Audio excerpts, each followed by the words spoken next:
Hello, everybody. Thank you for joining us. And this afternoon's webinar is how to find your audience for free. My name is Chris Rotolo. I'm a program manager with McMaster Continuing Education, and I'm very pleased to co-host today's session and to welcome one of our illustrious instructors in both our digital marketing and our UX UI program. She's helped us both develop and deliver the courses in the program, Allison Sprayson. Before we start, I just want to acknowledge and recognize that McMaster Continuing Education is located on the traditional territories of the Mississauga and the Haudenosaunee Nations and within the lands protected by the Dish with One Spoon Wampum Agreement. So that's it for me. I'll come back and talk to you a bit about the programs, the relevant programs to today's webinar, and I'll let Allison take it from here. Thank you, Allison. Thanks, Chris. Hi, everybody. Welcome to this seminar this afternoon, where we're going to be talking about finding your audience, what to do with that audience once you found them, and some of the steps that you can take without spending, in most cases, without spending any money. So what are we going to talk about today? First of all, we're going to make sure we're all on the same page and we understand what we're talking about when we're mentioning what an audience is. I'm going to tell you why I think you should definitely care who your audience is. I'm going to try to help you kind of come up with some creative solutions and different ways that you can find your audience. And then once you have that information, what in the world are you going to do with it? After all of that time and energy, you need to know how you're going to be able to apply the information that you found. One of the things that I notice time and time again when I'm working with a new client, one of the first questions I ask them is, okay, let me try to explain to me, who is it that's spending money with you? Who is your audience? And they will do a wonderful job usually explaining this person or these people. And then I'll take a look at them and question them and then ask them again, are you sure that that's your audience? Because it really sounds like you've described who you are or who someone in your direct family is, or maybe even the person that you thought that you were developing your business for. That is almost, I mean, I've been doing this for almost 20 years now. And when I ask that question, the amount of times I get a quote unquote right answer is very, not very often.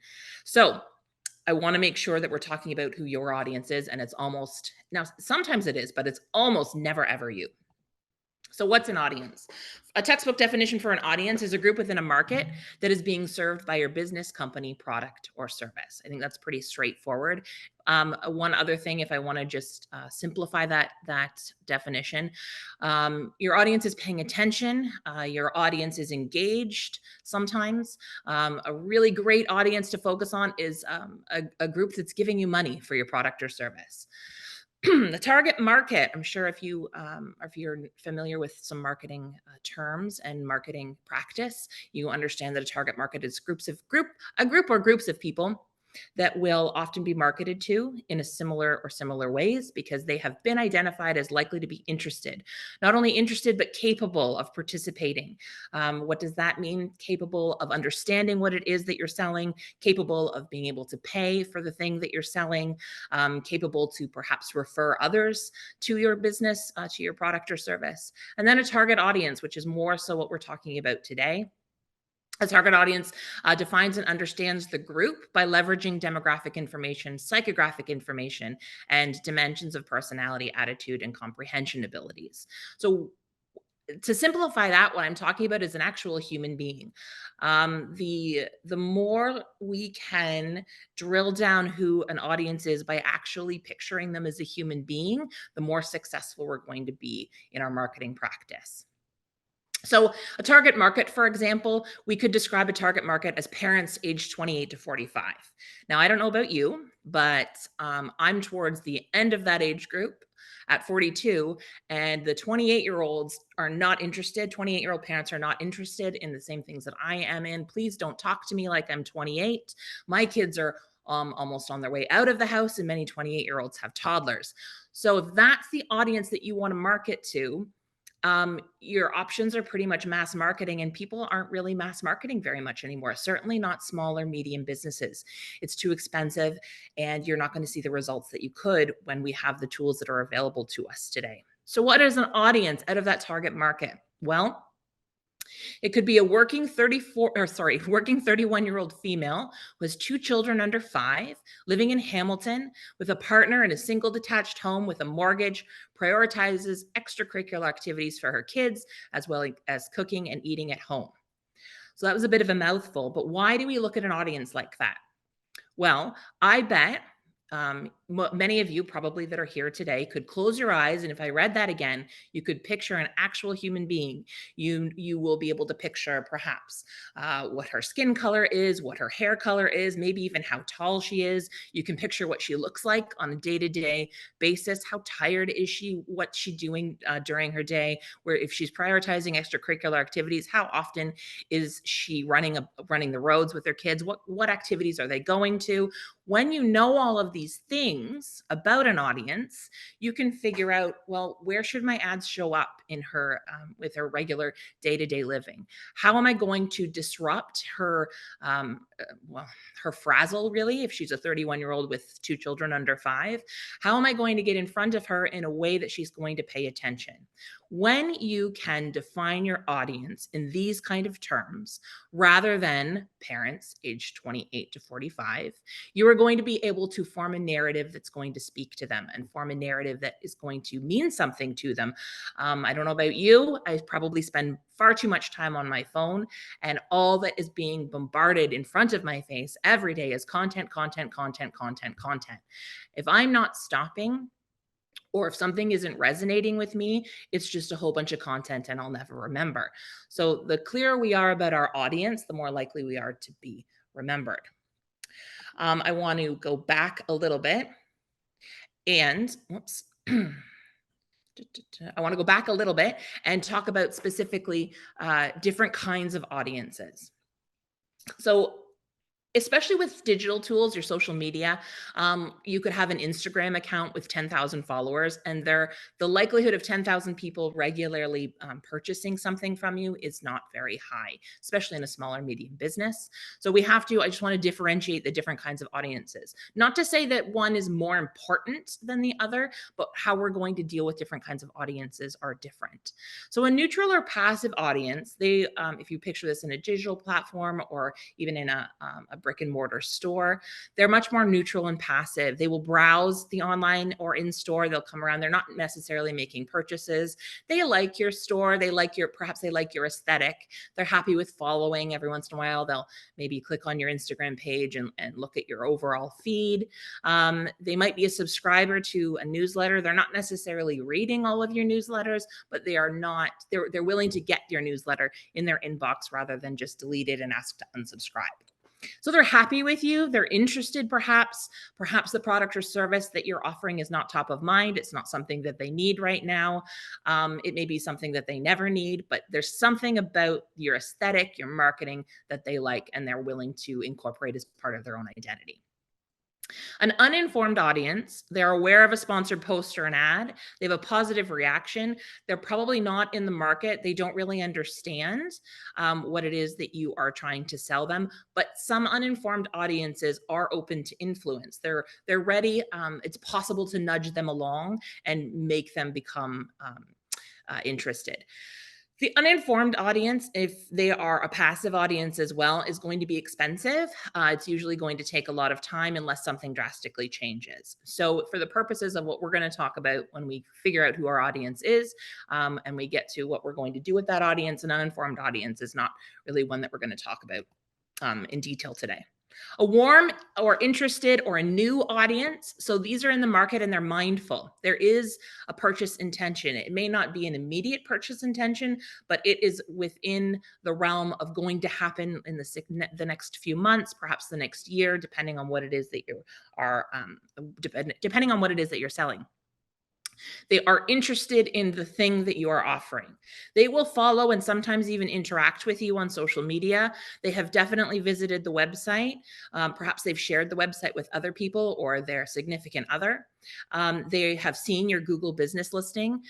They are pulled and they are certainly open to push. What I mean by that is they are seeking you out, maybe not every day, but they have, either Googled you or clicked on your Facebook page, or they've actually done the work and visited something that you've put out. Perhaps they've read a flyer that you've printed. They're now open to push advertising and marketing. So you can start pushing out your content to them. You can start figuring out what is it that you need to say in your newsletter. If you're going to do a mail out, perhaps what is it that you need to tell them to make them more interested, warm them up further. An engaged, loyal, or active audience, or all of the above, they will follow along and they are regularly engaged in your story. They are commenting on your posts, they're liking your posts, perhaps they're sharing your posts. They've definitely made purchases. They're likely to purchase again. They're likely to refer their subscribers. Sometimes they're even a brand ambassador. They are someone who is telling their girlfriends or telling their friend groups or telling their colleagues, I just bought this thing. Have you checked this out? I'm really happy with these products or services. We love these audiences because they're less expensive to maintain connection with them. And if we sometimes if we just incentivize this audience a very small bit, we will be able to help get them to help us convert our warm, interested, or new audience further. An informed and an educated audience, they're very similar to a loyal audience. They're aware of what it is that you do, what it is that you sell. They don't need to be educated. And sometimes an informed or educated audience, a way to lose that audience is to almost patronize them and behave like they're a new audience and they don't already know what it is that you're selling. They're usually fast acting. Why? Because they already understand. They understand their needs. They understand the problem that they have. They understand how your product or service is going to fill that need or problem. They could have purchased before. They could have been a long-time customer. They may not necessarily have purchased, but they're very well informed of who it is that you are and what it is that you do. A difficult segment of an audience is a hostile audience. Sometimes they're just contrary. Sometimes they actually do disagree with something you've said or something you've put out. They're oppositional. Perhaps they've had a bad experience. A hostile audience can actually grow from a loyal audience if they have been a loyal customer and something has happened and they feel slighted. A hostile audience can be difficult to handle, and it can be detrimental to your business. So we have to be aware of hostile audiences as well. So after all of that, all of those considerations, why is it that you should care, or why do I think you should care about your audience? If you don't care about your audience isn't going to care about you. With all of our digital tools, even just when I was a kid, if you couldn't find it in a store, well, you're more likely to be out of luck rather than, well, if I can't find it in this store, I'm just going to go on my phone that's in my pocket while I'm in the store and Google where I could find it and I'm going to go get it. I don't know about you, but there have been many times where I've been in a store. I'm an avid reader. I will be in chapters looking at the book. And if I don't necessarily need that book today, I'm on my phone looking at Amazon. And if it's a couple of dollars cheaper, I'm going to actually leave it on the shelf and order it and go home. Same with even just still buying it from Chapters. I will buy it on the app rather than buy it on the shelf. You need to care about your customers because they have so many options. Customers today, it doesn't really matter what generation they're in. They want to feel special. They want to feel valued. They want to feel important. And it's up to you as a business owner or marketer, it's up to you to make sure that they feel all of those ways. So you need information to make sure that you can do that for them. You should care because if you do care about who your audience is, and if you make an effort to find out who they are and cater to them, your costs are going to go down. We'll talk about it in a second, but the thing that you have to realize is not necessarily your resource spend isn't going to go down, especially at the beginning. This can be quite laborious to get things set up, but once you have them set up, once you have templates for yourself and forms for yourself and spreadsheets for yourself and even survey questions set up, those costs you'll see will start to go down. Yes. Oh, actually, we'll talk about that in a second. Storytelling. We all love a good narrative. We are all, whether we're conscious of it or not, we are all building our own personal brands, and we love stories. We are human beings, and storytelling has been part of who we are since we started living on this planet. So when you understand who your audience is, you know the kind of messages that they are susceptible to. You know their pain points. You know the problems that they have, and you get to craft your taglines and craft your sales pitches to say the words, use the vocabulary, really make them feel like you understand who they are as a human. And when they feel special and valued and heard, they will react positively. You should care because of planning. Certain audiences get really excited around this time of year. What's happening right now? Well, we're approaching Christmas and Black Friday and Cyber Monday, and they know they've planned, they have saved, they're getting ready to spend some money. There are other audiences who think, Black Friday is nothing different than any other sale. But you know what? When it's their birthday, they deserve something, so they're more willing to buy more things perhaps on their birthday. There are people who are approaching a big change in life. Maybe their children are moving out, maybe they're having new children, maybe they're switching a job, maybe they're moving, maybe they're getting married. The more you know about these people, the more likely you are going to be able to plan to contact them, to offer them, to discuss with them things that whether they know it or not, they're going to need. Why else should you care? Because when you understand who your audience is, opportunities will show themselves. Opportunities will present themselves because of trends, because of common life rites of passage, because of common problems that arise. When you're paying attention, all of these opportunities will come up, and you won't miss them because you know who these people are, what they care about, and what's happening in the world that you can. I don't like to use the word like that you can leverage, but that's really what you're doing. You're leveraging these opportunities. Again, so cost, when you guess, it's very expensive. Guessing, you can spend a lot of money. Some marketing campaigns can be quite expensive. And if you're wrong about who your audience is, there's a lot of money that you're not going to necessarily recuperate. Solving unknown problems can be very expensive, especially if you really don't know what the problem is. You don't know what the base of the problem is. You don't know how to approach the problem. It can get expensive paying people, using resources, not just with money, but time. Being right or needing small shifts only early will save money. If you're not sure, you can do a quick A/B test online. If you're paying attention and you can shift quickly because you understand different pain points of your audience, that's going to save you money in the long run. Filling knowledge gaps will often take time as well. If you have a running database or even just a simple spreadsheet, you'll have all of those gaps ready to be filled or filled already. If you understand a little bit about consumer behavior, sociology, psychology, those gaps will fill themselves if you're paying attention and you are keeping track of that information. Efficiency will come from solid understanding.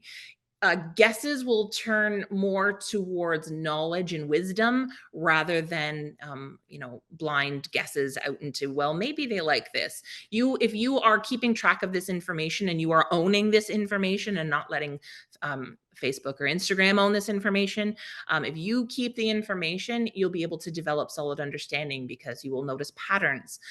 You will see things that are impactful and meaningful, and you'll be able to repeat them over and over and over again. You should care with storytelling. A neutral audience, you can't offend them before they invest.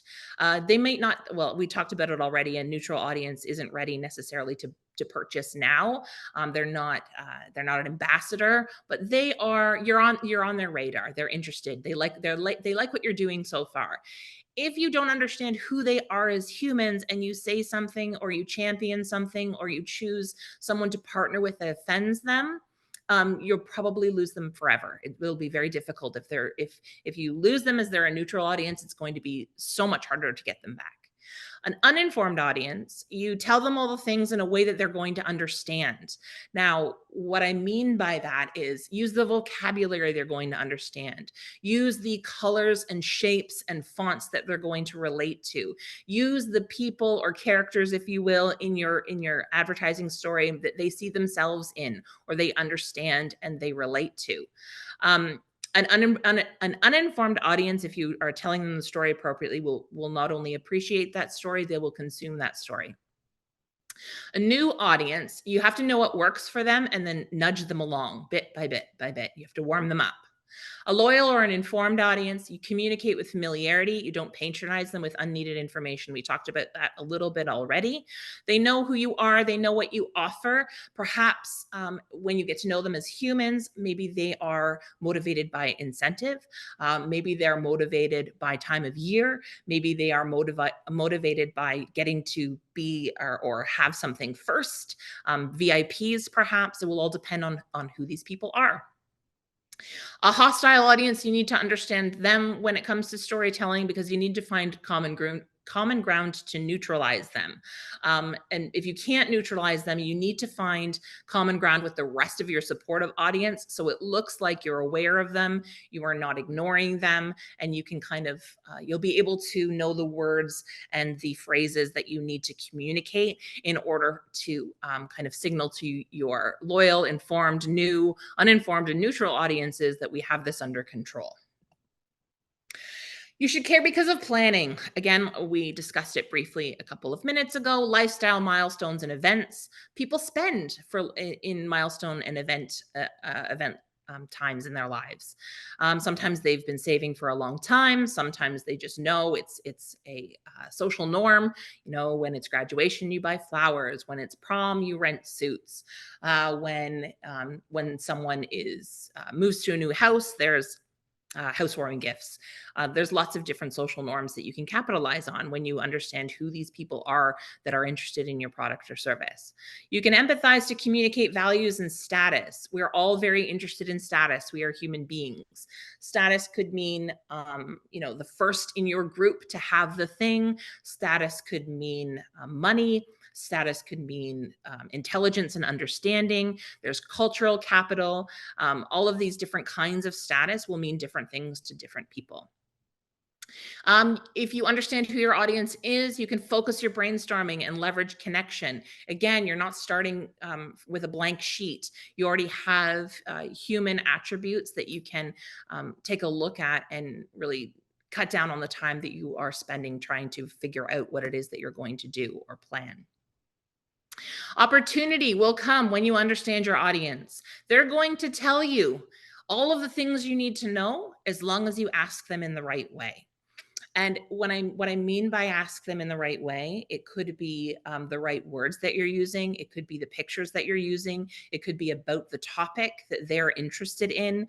It could be on the right medium or platform. You know, if your audience is on Instagram and you're asking all your questions on Facebook, that's not really helpful. If they still value something tangible and you're doing all of your advertising digitally, that's not helpful either, and vice versa. Even better, let them show you, and they will if you give them the opportunity to show you. And you have to understand where and how to give that opportunity by understanding who they are as human beings. These are the 3 questions that I tell my students, and I've been telling my students to really consider and understand for the last 7 or 8 years. So the first we're talking about extensively today is, who is the audience?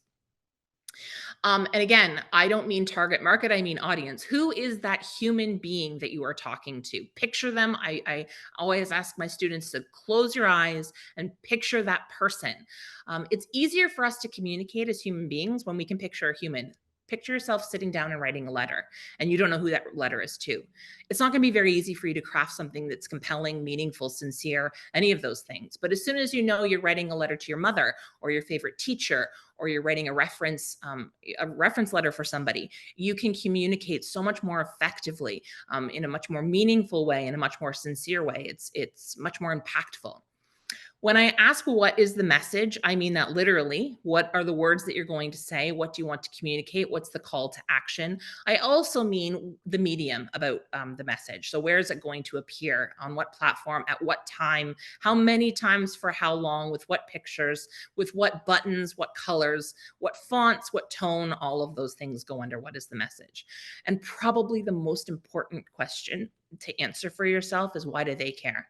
And what I mean by they is the audience. Again, I come back to, it's not about you. It doesn't matter if you care or not. You are probably, in most cases, not the audience.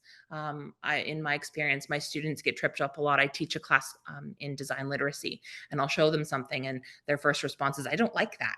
And they get a laugh out of it because they know I'm being sarcastic. And I said, well, nobody cares if you like it or not. And I mean that in a funny way to develop some rapport. And I also mean that in a way that they literally don't care. It doesn't matter. It's not about you as a marketer. It's about what your audience cares about. If they don't care, but you think it looks nice and it's meaningful to you, well, you're not the one that's going to be spending the money. It's all about your audience. Your audience has to care. And if you don't know who they are as a human being, you're going to have a very difficult chance on communicating to them or about something that they care about. So the more you know, the more attributes that you can put together in a fully formed human being, the more likely you are going to be to talk to them in a way that they actually care. So how can you find your audience? Well, a really easy way, you could, Facebook is very good at this. Any of the Meta products are very, very good at this. The problem with them is it's getting more and more expensive. Um, they have a lot more control over their tools. And the first thing I always tell my clients who are good at using social media and like using social media and it's working okay for them, I can appreciate that all of those tools are there, and your all of the business tools are there, and everything is available for you on those platforms. The problem is they own the data. You don't own the data. I always tell I do my best to tell my clients, that's wonderful that you're using it and it's working, but you need to get them off of those platforms as soon as possible. Get them onto something that you own. So that could be onto a survey form that you own. That could be to a newsletter subscription form that you own. It could be to your website, capturing the data on your own analytics so you can understand what their behavior is. Because if you're allowing the digital media to always do that for you, you're going to have to continue to pay for it. And definitely for small businesses, and sometimes for medium-sized businesses as well, that gets very expensive, and it's not something that you want to have to continue to pay for. So what can you do for free? There are built-in tools. So your social media insights, that doesn't cost anything right now. Google Analytics and your website data, as long as you are setting up Google Analytics for most of the important data that you need to make decisions, it doesn't cost you anything to get. Newsletter engagement data, again, until your newsletter grows, I think it's either 25 or 4,500 subscribers, and you can send quite a few for free. MailChimp still has an excellent free platform. So does HubSpot, that are pretty easy to use and will give you a lot of data. The data that you'll get from newsletter engagement is who's opening it, when are they opening it, how many times are they opening it, are they sharing it, and what are they clicking on? All of that information is incredibly valuable to you as a marketer. You have to ask the right questions. And a lot of people will think, well, questions are really easy to ask. Asking the right questions takes time and effort and trial and error. When you're asking the questions, you have to make sure you keep the information. Again, don't let one of the platforms that you will end up having to pay for, don't let them keep the information. You need to keep the information. Spreadsheets are wonderful. I have spreadsheets for absolutely everything. A spreadsheet you can use.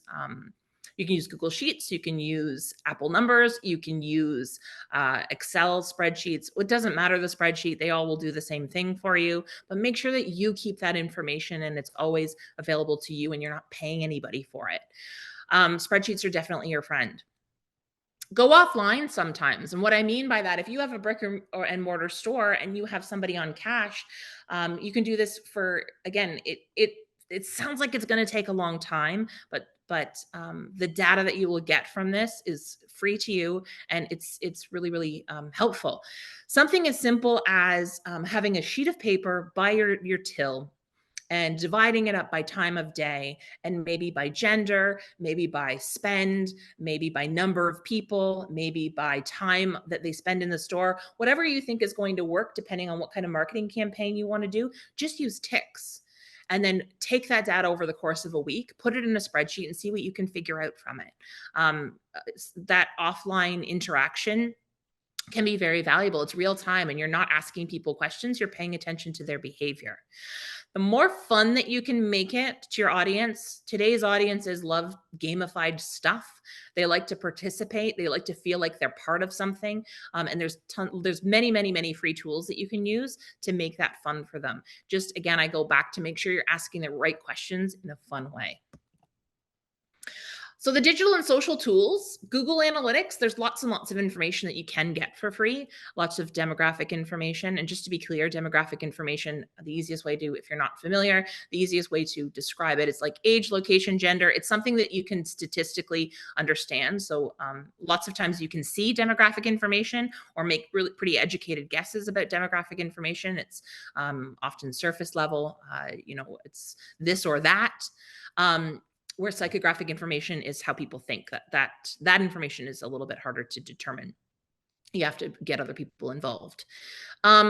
Google Analytics will give you site data. So again, if you are getting your customers off of Facebook, off of Instagram, off of TikTok, and onto your website, Google Analytics is going to give you lots of insight into how long they're spending on the page. What pages do they get off of really quickly? How often are they coming back? What time of day are they coming? Are they using mobile tools? Are they using tablet tools? Are they using desktop tools? Are they looking at your Google business listing? And if they are they looking at the map? Did they ever click on your Google business listing and go to your website? Google Analytics will also tell you what websites other people are coming from. Where are the referrals going? They'll tell you where in the world they're coming from. All of this information, when you compile it together and then add to the data that you are collecting by yourself, will create really compelling human beings that you will be able to tell stories to. But who is visiting and what content they consume is really important stuff for you to find out, and it doesn't cost you anything. This is just an example of some of what the Analytics 4 report will look like. It'll tell you conversion rates and referral sites and actual conversions and engagement rate, how many people that come actually engage with your content, where, like I said, where in the world, the devices. Devices, you can make some educated guesses. If they're using desktop, then they're on your website in a different kind of situation. Like they're not walking, they're not mobile, it's not a quick turn to your phone. All of that information, if you really, again, the more you do it, the better you'll get at it, and the more you'll be able to make educated guesses based on the information that you're collecting. Social insights. So there's always a professional dashboard as long as you have a professional account, which is usually just going into your settings and making sure a toggle is on the right side. It doesn't cost anything. But your social insights on Facebook, on Instagram, on LinkedIn, on all of your digital platforms will tell you what time of day. I have clients sometimes that they don't understand why they're getting no engagement. It's because they're always posting at 8 o'clock in the morning. Why are they posting at 8 o'clock in the morning? Because that's when they start their day. So they are looking at their audience like it is them. I constantly still have to tell them it's not you. It doesn't matter when you're on social media. It matters when they're on social media. So you can pull up very simple data and it will tell you, 85% of your followers are using this platform at 7 p.m. You might be excited and you want to share it at 8 o'clock in the morning, and it makes you feel like, then they have the whole day to consume it. That's not how algorithms work. If the tool is telling you that your audience is engaged at 7:30 p.m., that's when you have to post, is at 7:30 p.m. Remember, it's not about you, it's about them. It'll also give you demographic information, very similar to Google Analytics, their gender, where they're from, what device they're using. You can compare over platforms. They tend to have different audiences. So what I mean by that is the human that's using Facebook is different than the human that's using LinkedIn, is different than the human that's using Instagram. Is there crossover? Yes, it's a Venn diagram. They're not in silos. Social insights will also show you behavior. So that's clicks, shares, and comments, engagement. The thing I will caution you about with social insights is don't get caught up in the vanity metrics. So I need more followers. I need more followers. I need more followers. You don't necessarily need more followers. There's never been a time when I've watched a client take all their followers and deposit them into the bank. Followers are, for most intents and purposes, they're a vanity metric. They make you feel good for sure, but you could have, 10,000 person audience that is not very engaged, or a 300 person audience that is very engaged and regularly spending, and that 300 person audience is more valuable to you than the 1,000 person or the 10,000 person audience. What else will you get on your digital and social tools? Your follower and engaged profiles. Now, I will caution you, this is tedious and laborious, but it's very, very valuable. Again, Facebook will sell you this information. If you are going to book ads, they will set it all up for you. You just have to click a few boxes.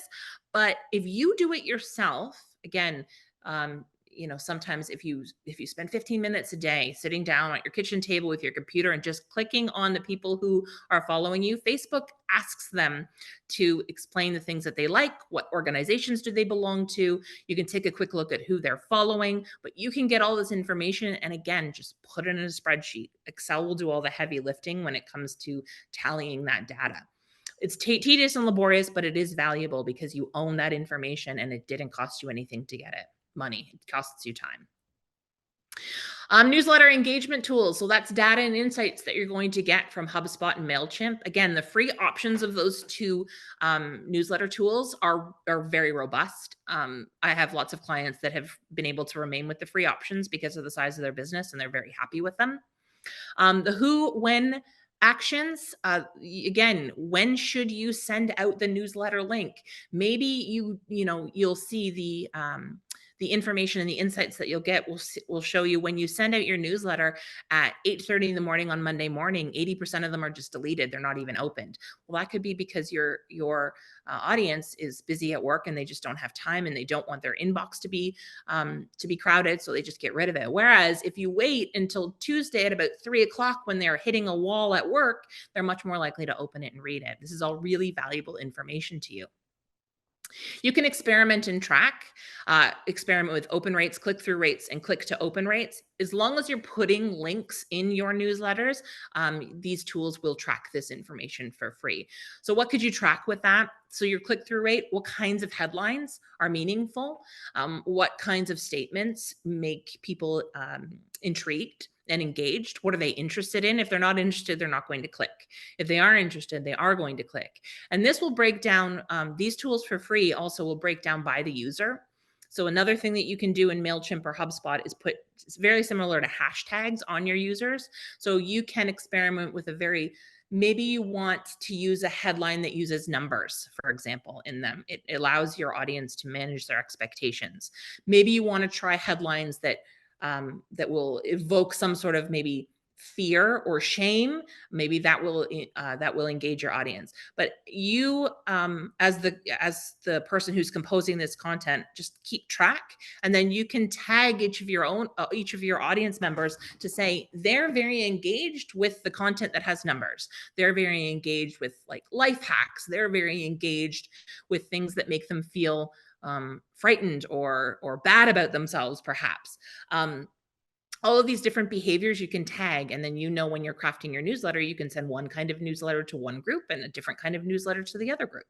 All of these things, again, they don't cost you anything. They can be. I will tell you, in all honesty, it's very laborious up front. But again, it's free and it's always yours, and no one will ever take it from you, and you'll have it and you can add to it, and it's a living document for you, and you're not paying for it over and over and over again.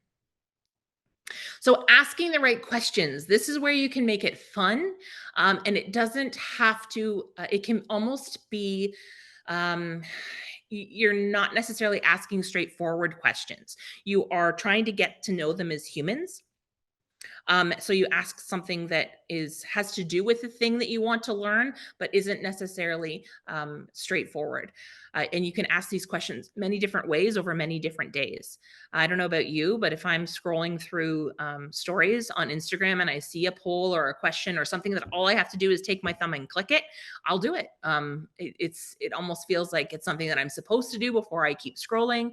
I feel like I'm part of something. I feel like, oh, they're asking this question because they care about me as their audience and maybe they'll do something with this information. And that's not novel. A lot of people feel that way. So, what tools are free on both Facebook and Instagram on the stories? There's polls, quizzes, sliders, and question asks. We'll talk about them a little bit more in a second. You can craft your own surveys. So demonstrate customer appreciation and importance. You can incentivize to encourage engagement. So once a month, we're going to have a draw of everyone that fills out this survey. It'll be a $25 Amazon card or $25, even better, a $25 gift card to your business. It will incentivize people to, and when you're making these surveys short, it's just click, click, click, click, and finished. And again, you can ask meaningful, important questions in really fun ways. We'll get to that again in a second. So this part, ask a question with a slider. It's a spectrum, and you can change that emoji so it has something to do with either the content of the question that you're asking, or perhaps the industry that you're in, or the business that you're in. And then it just thumb and slide over. And what I do with these questions is I kind of divide it depending on what the question is, either in threes or in half, and then I count if I'm tallying something. So a yes, no, if I'm going to export survey data. If it's in the bottom half of the spectrum, it goes in one category, and if it's in the top end of the spectrum, it goes in another category. But that's really easy. This is really easy coding data that you can convert into something statistical to understand. Why will people participate in polls? Because as soon as you participate in the poll, you get to see where you stand with the rest of the group. People like that. It feels like tribalism. It feels like I belong to something. And did I answer the way that most of the people in this audience answered? So this shaken or stirred is an example. It's something that feels almost kind of meaningless or silly, but there's a lot that you can tell about a human being if they prefer a shaken martini or a stirred martini. Let's pretend that you're a photographer and you're not sure if you should continue to really market printed photos, or if 93% of your audience says that they prefer digital photos. What are you fighting against? Who are you trying to market to when you're still, because you like printed photos, you won't let go of that situation? And instead of asking them in a question like this, digital or printed, you could show them a picture of a beautiful gallery wall, or you could show them a picture of a digital photo frame that's moving through pictures, and ask them to pick this or that. You don't have to come out and be blatantly obvious about the information that you're collecting. And the more that you can, again, simplify and make it a little bit fun, the more likely you are that you're going to get engagement with those questions. When you use the quiz option, this is a really great tool to see if your audience understands what it is that you're doing. And again, it follows the same logic that they will answer because they want to feel like they're right, and B, want to feel like, well, what does everybody else think as well? This will help you with your marketing, because if you have 4 options and only one of those options is correct, perhaps you're asking about attributes of a product, or you're asking if they know when the next event is coming. And again, less than 80% of your audience is guessing right, then you need to do something about educating them and letting them know what's happening. This is a really quick, easy tool that you could run this over a different picture every day of the week for an entire week, and people aren't going to get tired of it. And again, accessing this data, this information, as long as you have a business account on Instagram, is free. It doesn't cost anything. You can take a look at it, and it will show you who guessed what or who picked what, and it will give you the numbers straightforwardly in your spreadsheet. And again, ask me a question. This makes your audience feel like you care about them. They feel involved in the product or service that you're offering. The other thing that's very valuable for a marketer is you will understand what their pain points are. What can you do with those pain points? Well, You can craft taglines, you can craft events, you can write newsletter content and blog content, you can change your landing page on your website. If the majority of your audience is worried about a specific thing, then you need to communicate to all of that audience the thing that they're worried about and how you can help or fix or change that thing for them. And people like to share. This feels anonymous, even though it isn't anonymous. You're the only one who will know. And it feels like it's one of those things that, oh, I can't let this go by without participating. People get a thrill to know that, well, maybe you'll answer it on Instagram and everyone will see, or at least I'll know that I asked that special question. People won't be able to help themselves. And it's all really useful information that you can build personas out of to market to. This tool is fun, and I want to actually demonstrate this. I'm closing the window so that you guys can see. So first of all, I'm going to preface this with, this is a free tool. It's not free forever. I think my record is, I think I've done 15 or 20 of them in a day. It will reset the next day for you. So again, it does go into the category of it's a little bit laborious, but this is a fantastic tool. KOK2DO. So this works all across Canada. So Picton is down to earth right here. This information is so incredibly valuable, and I'll show you why. This will be probably uncanny for you. So when you put in your residential postal code, it will point to approximately where in Canada you are with this map, and then you will scroll down, and this works for any residential postal code in Canada. So tell me if any of this rings a little bit true. Jennifer, if you don't mind. So who are they? They're the largest segment in Canada, 400,000 homes. They're down to earth, consists of older couples and families found in rural communities. We already know that that's true.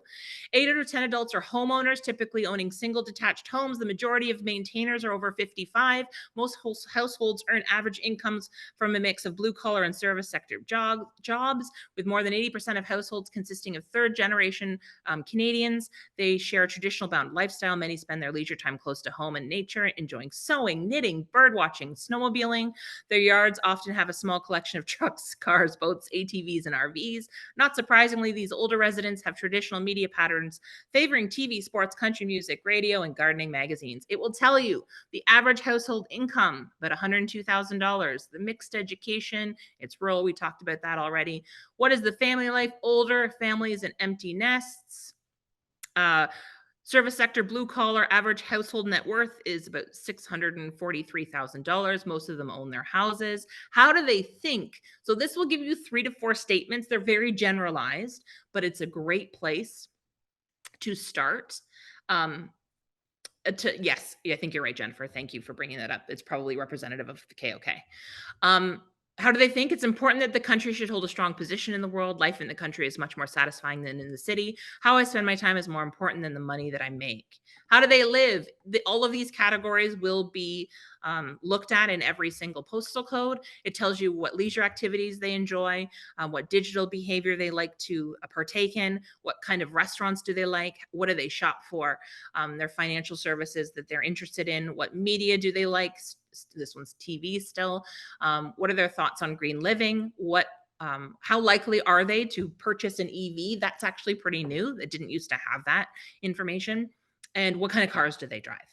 So all of this information, when all you have to do is ask them their postal code, this gives you a really fantastic base or foundation to create a persona from. I don't think I've used this tool as a demonstration in classes for several years now, and I don't think I've ever had someone say that's not where I live, and that's not even close to what I am familiar with at my residence. This is a phenomenal tool. And all you have to ask is their postal code. Postal code. If they won't give you their email address, that is the next thing that I would always ask for, is the postal code. And so many people don't ask for the postal code. And for some reason, in my experience, people seem less upset to give you their postal code rather than their email address. It feels a little bit less intrusive. I think probably because they know that, well, what are you going to do with my postal code? You're not going to email me every 3 days. So it's not that difficult, believe it or not, to just throw your post when you are doing like a subscription form, or when you are asking for just basic contact information. if you ask them, number one, I would say would be of course, the email. And then number two would always for me be postal code. I always try to convince any new clients, are you getting the postal code? We need to be asking for the postal code. Great tool. Can't recommend it enough. So again, who is the audience? What is the message and why do they care? Using a combination of all of the information that we've talked about today, all of the tools that I've mentioned are either always free or have a very robust free option. You will be able to start to put together a human being or several human beings that are part of the actual audience that is interacting with you.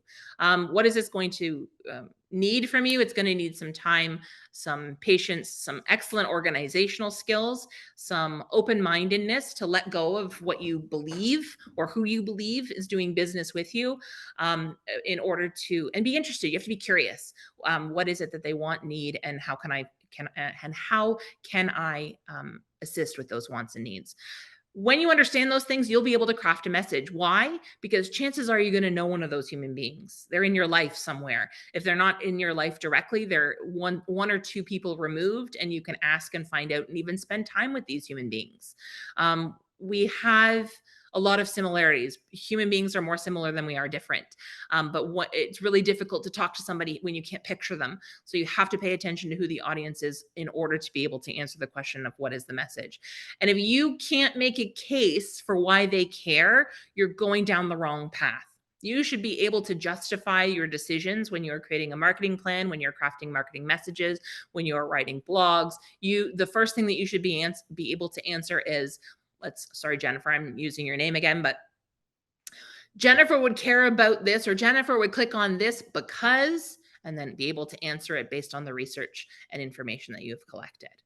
So this is a persona. This is what you would do with all of this information. This makes it more human. So what I will do, I'll try to do in any marketing meeting that I'm in, instead of saying the audience or the target, or you want to humanize this. So I will give a persona, an audience member, a name, a first and last name, and I will refer to that person as if they are real from then on. It's easier for us as human beings to communicate to other human beings when we can picture them as a fully formed human being. So what does this cover?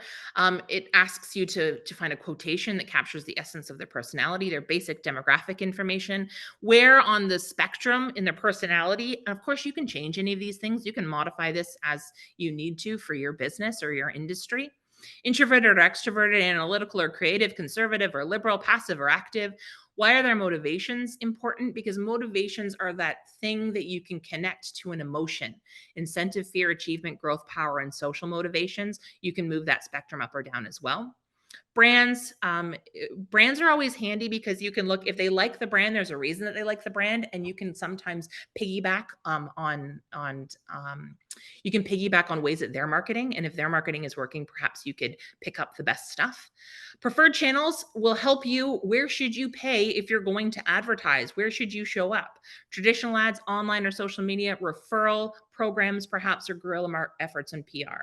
And then just the bio stuff, goals and frustrations. If you have some of this information, by the way, that you've collected, you can put that all together, ask ChatGPT to create a bio for you, and it's really good at it. It will take all the information that you have gathered that's real and based in something that you've noticed in one of the free tools we've talked about today, and it will create the little life story for you if you put it all into AI. So this is just a simplified one. Again, it just shows you what one can look like, so that you can see that it's a human being. We have a short bio. We know what she's like, what she's passionate about, what her goals are, what her frustrations are, what her motivations are. When we have those basic things about a human being, we can start to craft stories, the storytelling stuff we've talked about already, that will mean something to her and make her notice the solution to her problem that we are offering. Same thing. I just gave you two to take a look at, so you can kind of picture what these personas might look like when they're finished. Gives you all the same pain points, same areas where you can make connections, figure out who they are as a human being. The more you understand them as a human being, the more likely you are to be able to craft a message that they understand and like. When you have all of this information together, you can consider the real people in your thinking and planning. As we've talked about, it's easier to talk to someone when you understand who they are. You can craft compelling messages. You can create offers your audience can't ignore. You can find more of your best customers. You can create value, and you can stop guessing. It's expensive, like we talked about, to guess. So remember, at the end of the day, it's about your audience, and it's not. Back to you, Chris. Yes, thank you, Allison. Wow, that was fantastic. You can finally take a minute to catch your breath. All right, so thank you, Allison. That was fantastic. We're lucky to have you as part of our program. I just want to share some information about our 100% online marketing programs that we offer here at McMaster Continuing Education. Right?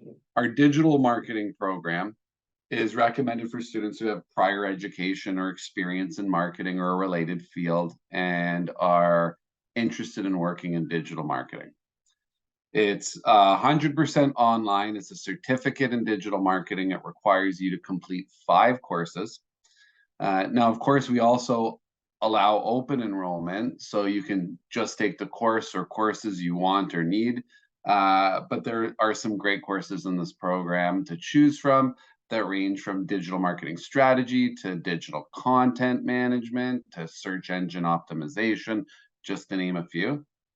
Our instructors in this program, as with all our programs, are all experts like Allison, and they're currently working in the field.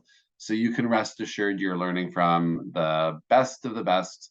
And you'll learn things in our digital marketing program like the latest digital marketing trends, applications, platforms, and best practices, how to utilize marketing theories and the latest digital marketing tools so that you can create results-driven strategies, the latest techniques and practices in website, mobile, social media, search engine, display, and new media management, successful search engine optimization tactics and creative content strategies, and effective digital data metrics and measurement. So have a look at our digital marketing program on our website. So we also have a marketing program which was designed in association with the DeGroote School of Business to help professionals gain and enhance in-demand skills to succeed in the digital marketing or in the marketing profession. So there are 3 different program paths to choose from in marketing. You can pursue a certificate in marketing, which requires only 5 courses. You can add a few more courses and take the diploma route, or you can go all the way in and get a diploma in marketing with a digital marketing concentration to get the best of both the marketing and the digital marketing programs. Again, all of these courses are 100% online in format so that it meets your needs, schedule, and learning preferences. And in this particular program, you'll learn how to leverage research to identify consumer needs and promotional positioning, some of which we saw touched on today. You'll develop and execute strategic marketing plans. You'll communicate ideas, marketing plans, audits, analysis, and tactics. You'll conduct market research, buyer behaviors, and segmentation, touched on again today, and you'll analyze marketing metrics and campaign results. You can learn more about these programs and our course offerings by visiting our website. These are all asynchronous courses. Asynchronous in that you'll be moving through modules and assignment deadlines as a cohort with those in your class, but this isn't virtual. There aren't required live sessions. There aren't 3 hours that you have to attend every week. This is you working in the time and place that's most convenient for you. Some of you also might be interested in our full stack program. This is kind of where the modern place of where web design is now, in that there are specific specialties and areas of knowledge required, right? So our full stack program covers front end development, which is what, kind of what web design has become. But we also have user interface and user experience, which Allison has developed 2 of the courses and delivers one, and then backend development, which is connecting with databases and that sort of thing. So you can find that online too. Thank you so much for joining us today. I hope that you found the session useful and informative. I know I did. please don't hesitate to reach out. We have a phone number, we have live chat on the website, we have program emails on each of the pages for each of the programs. We're available via the contact us form on our website or that live chat. So thanks again. Thank you, everybody, once again for attending. Thank you to our marketing department for hosting and organizing this, and especially thank you to Allison for putting all the time and effort and putting this together and taking time today to share her experience with us. Have a great day, everybody.